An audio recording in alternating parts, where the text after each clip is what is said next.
एक दफ़ा का ज़िक्र है कि एक जंगल में मियाँ बीवी कौवा और कौवी रहा करते थे। एक दिन उसने कहा, कौवे जी, आप मुझे जिंदगी में कभी भी कुछ नहीं लेकर देते।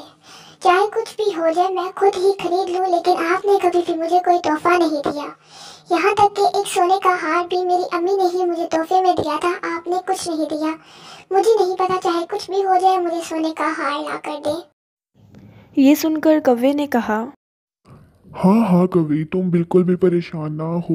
मैं तुम्हारे लिए कुछ ना कुछ करता हूँ। मैं तुम्हारे लिए सोने का हार किसी परिंदे से चुरा कर ले आता हूँ, लेकिन तुम नाराज ना हो। उसी जंगल में एक चिड़िया रहा करती थी।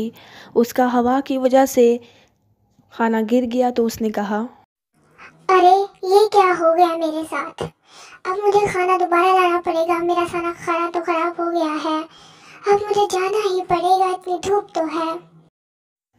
वो खाना लेने चली जाती है और वो अभी जा रही होती है कि वो बहुत थक जाती है, तो वो एक दरिया के किनारे आराम करती है। वो अभी आराम कर ही रही होती है, थोड़ी देर बैठी होती है कि अचानक से उसे एक सोने का हार नज़र आता है। वो कहती है, अरे, ये हार किसका है? पहले तो नहीं था। लगता है किसी परिंदे ने अपना बहुत कीमती हार खो दिया है। लेकिन चाहे कुछ भी हो जाए मैं उसको ये हार पहुंचा कर रहूंगी। लेकिन अगर ये किसी परिंदे का ना हुआ, लेकिन मैं भी नहीं रख सकती हूँ। अब मुझे उसका हार देना ही होगा, बट मुझे नहीं पता कि ये कैसे, किसका हार है। मुझे एक तरकीब सोचनी होगी। मैं एक काम करती हूँ कि ये हार सबके घर में जा जाकर पूछती हूँ, और सबको जिसका हार होगा मैं उसको ये हार वापस कर दूंगी। ये आइडिया, ये तरीका मेरा बिल्कुल ठीक है। मैं ऐसे ही करूंगी। मैं अच्छी बच्ची हूँ ना।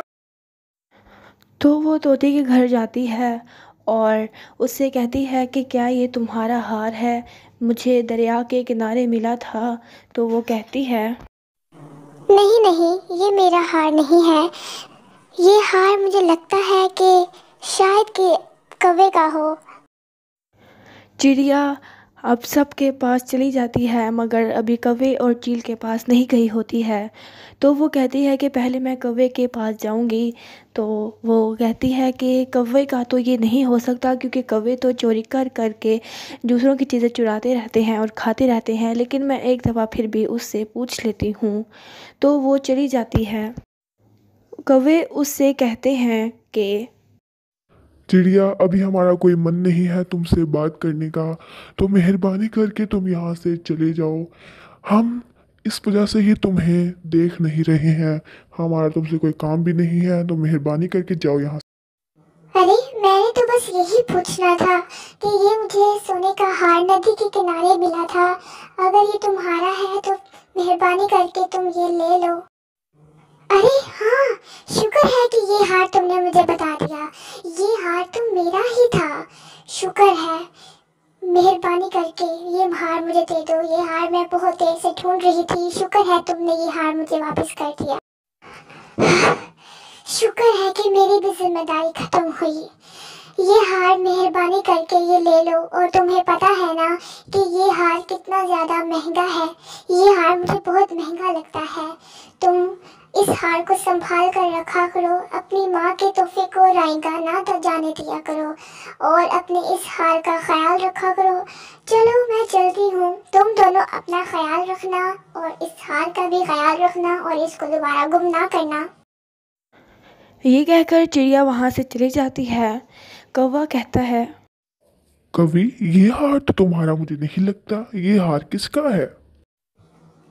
अरे, ये मेरा नहीं है। ये हार पता नहीं किसका है। मैंने तो चिड़िया के सामने नाटक किया था।